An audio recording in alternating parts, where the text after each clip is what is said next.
institution of slavery, which is such a blight on this nation. This is incredible because he himself was also a victim. He was a product of an abusive, alcoholic father who denied him his education and on more than one occasion tried to kill him.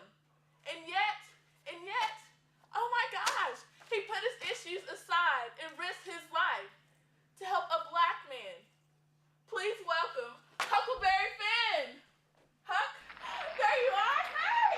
How's it going? How's it going? Good, Great to be here. Oh, I'm so thrilled that you're on my show today. Yes, ma'am. Yes, ma'am.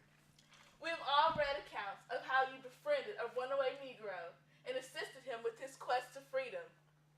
Now, can you tell us what inspired you? What made you want to stand against society steeped in racism and help him?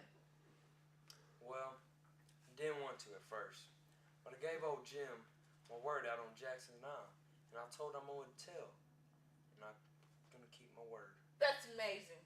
That's amazing. A man that keeps his word? Jeez. Unprecedented. You are a saint, Huck. Oh, no, ma'am. No, ma'am. I'm rightly no saint. Because, like I said, I didn't want to help Jim at first. But the longer we hung together, and the more I got to know Jim, he's got a good heart, he does. And nobody was ever as real and good to me as old Jim. Many a time, I knowed I was going to hell for it, but I decided I didn't care. I didn't quit on Jim. This is beautiful. This is so moving. How long has it been since you've seen Jim? I reckon it'd been a long time.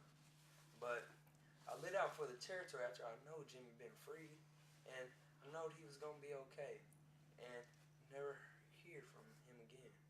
And I always wondered what happened to old Jim. Well, Huck, one of the things we like to do on my show is help reunite old friends. Huckleberry, today on this show, all the way from Detroit, Michigan, who now goes by James Lincoln Washington, your old friend, Jim. Jim? Jim! How are you, honey? Oh, so good to see you. Jim! How you been doing, Jim? Let me hear it. Well, you know I told you out on Jackson Island, I was rich once, and I was going to be rich again. And I sit here now, a rich man. Jim, tell me how you got rich. Well, I'd had $14. I told you about this. 14 whole dollars. And I lost it on counts of speculating. Yeah, I remember, Jim. You say you tackled speculating, and you put $10 in the cat, and it died. 10 whole dollars. But I learned, ain't much good at the speculating. But all that time out on the raft, cooking them chitlins, collard greens, fried chicken, fried okra, and anything else that you can possibly get in a pot to fry, I became a pretty good cook. And when I made my way to Detroit, I opened me a restaurant. And them white folks, they loves it. They calls it soul food. Soul food, huh? Soul food. Now guess what I named my restaurant? Jim, what'd you name that restaurant? I named it Jim and Huck's Soul Food Restaurant.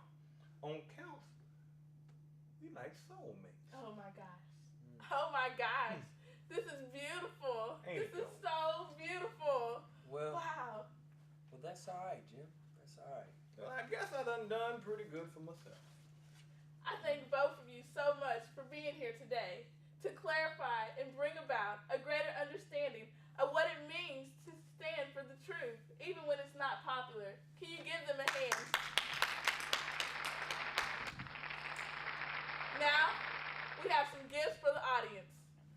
From the Mississippi River of the South to the Klamath in the West, from the Rouge River in Quebec to the Ninaha in Alaska, rafters are enjoying the performance, quality, and value of Star Inflatables rafts. Today, everyone in our live audience and our guest will receive a brand new Star Raft.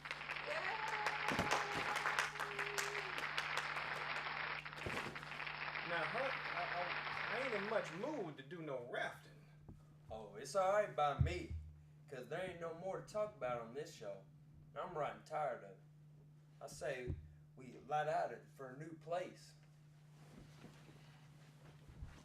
There they are! Them two cheats and scoundrels are the reason we were tarred and fettered! Let me at 'em! The Duke! The Dolphin! Let's make tracks!